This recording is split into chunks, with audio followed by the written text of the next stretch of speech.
So I was walking around and I noticed, well, we noticed each other. We got our shirts and stuff. You know what I'm saying?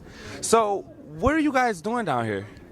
You got guns and stuff. Well, tell me about it. Let's talk about it. We're here to protect our countrymen. We don't want any violence coming from anybody. We stand for peace and unity. We want everyone to come together and be able to have a peaceful protest and not be flashbanged and not be hit with rubber bullets and not be hit with sticks. And so we're here to protect our fellow countrymen, no matter the color. No matter the color. What about for you? Oh, absolutely. I have a duty and responsibility under the Constitution to ensure life, liberty, and property. Now, is this you saying protect people from who? Rubber bullets? Are you guys talking about the police? It could be. Anybody that wants maybe. to. Yes, sir. Could be the police. Anybody that wants to bring violence. We will It could be just somebody from the crowd that wants to beat somebody up with a stick because of their point of view. That's not right, right? And so we would stop that. We would deter that from happening. So I want to remind you guys about this protest. This protest is about defunding the police, and so that's what this is all about. Today, my question was, why is it important to push the Black Lives Matter movement versus the All Lives Matter? In my opinion, Okay. in my opinion, I've had firearms pulled on me by police, but I feel like the black man has it even worse in America. I feel like if there were several black men running around here with ARs, completely legal, breaking no laws, I believe that there would be SWAT teams on their way here. I really feel that because of what I've seen in the country. Now, I could be wrong, but that's my opinion. I believe that black people are demonized and they're treated poorly by those who sworn an oath to protect and serve us. In my heart, I feel like if I swear an oath to protect and serve you like I did my children, I told my children I'll protect them. That means that their life is now more important than mine, and I'll give my last breath to protect them. And that's not what our public servants are doing. I believe it's all a money game. They'll do whatever makes them money. Wow. And for you?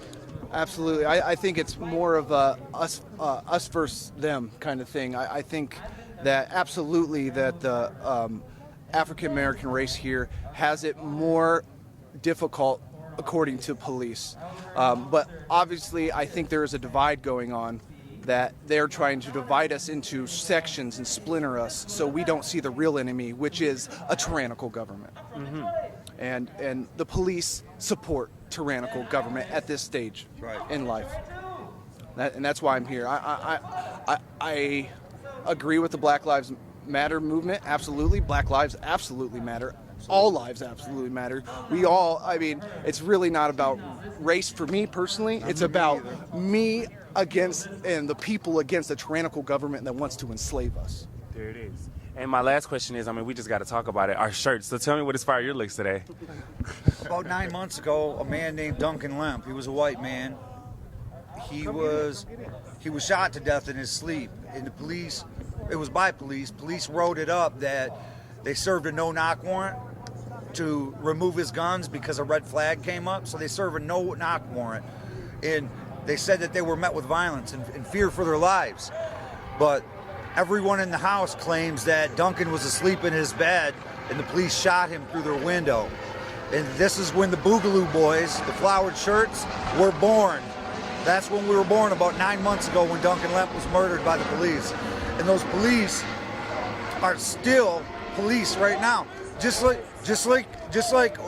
Anisha, that's not her. 7-year-old Ayanna Jones, asleep on a couch, was hit in the head with a bullet from Officer Joseph Weekly's MP5 submachine gun. Well, Jeff, it was testimony that was really tough to listen to. This grandmother says Officer Weekly fired instantly the moment he entered that house.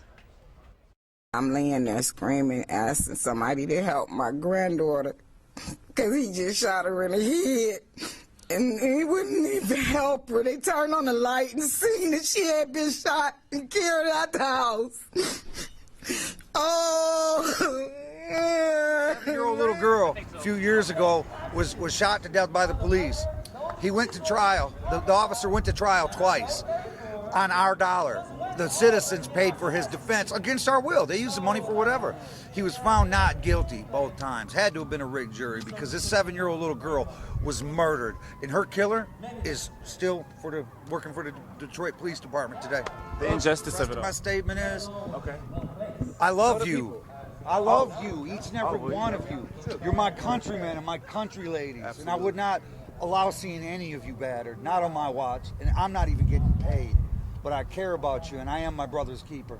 We need to unite, America. We need to unite. Under the Constitution, under the Bill of Rights, read the Declaration of Independence. Read your amendments, the first 10 amendments. Know your rights. Read the philosophy of the Founding Fathers that gave us this country that we live in.